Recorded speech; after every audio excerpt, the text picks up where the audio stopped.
From a new grade level or even a new school, kids may be reluctant to open up and share their life experiences. Psychotherapist and life coach Kristen Bomas is here with some ways to help the parent and child communication stay healthy, and that's very important. Good morning and welcome, Kristen. Good morning. Thank you. That is important. So what would be the first thing that parents should do to keep those lines of communication open? Well, I think that being simple and straightforward with your children is very important, and I think that it's also very important to explore your child. We do a lot of teaching of our child and telling them what to think and do, but I think it's very important that we explore our child and give them the opportunity to learn what's going on inside them.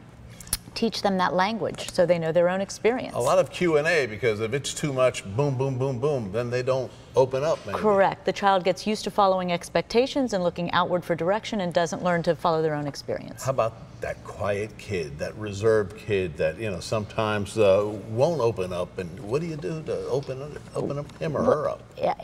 Children have their own way of communicating, and some children are more private and quiet. And so find their way of communicating, get creative, use different things like art, like stories, things like that to get your child to start to talk.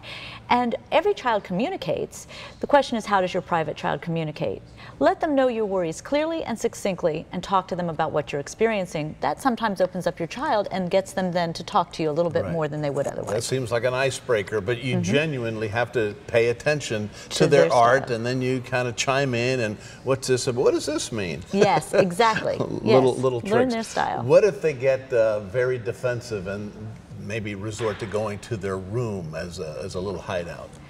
Well, sometimes a child retreats back because they're afraid of talking. That could be a trust issue. If it is a trust issue, that's the first thing you want to tackle. The child needs to feel trusting in you and with you so that they want to come to you and talk about things like this. So the first thing is trust. After that, find ways to spend time with that child.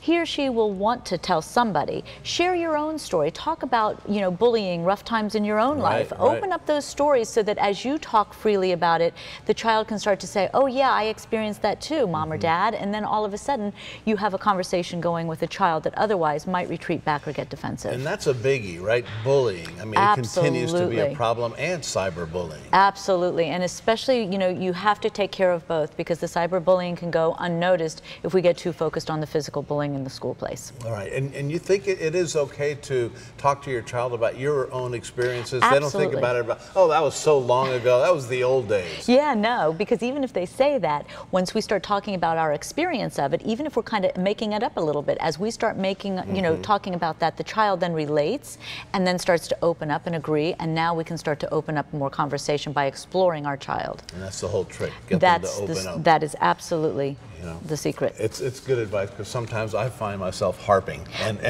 I got to curb that back. Right. If we harp on a silent child or a child that's retreating, that child is getting reinforced to be silent or retreat because they're not being asked to talk outright. So we want to be careful as adults not to talk too much, not to teach too much and preach too much, but to allow that child to learn their inner experience, because it's from that experience that they will speak to you and then protect themselves a little bit better in the school place. Good point, because it's not about you, it's about them. Correct. All right. Absolutely. Kristen, thank you so much. A lot of great advice, especially here at the beginning of the school year. Thank you very much. Let's go back to Holland.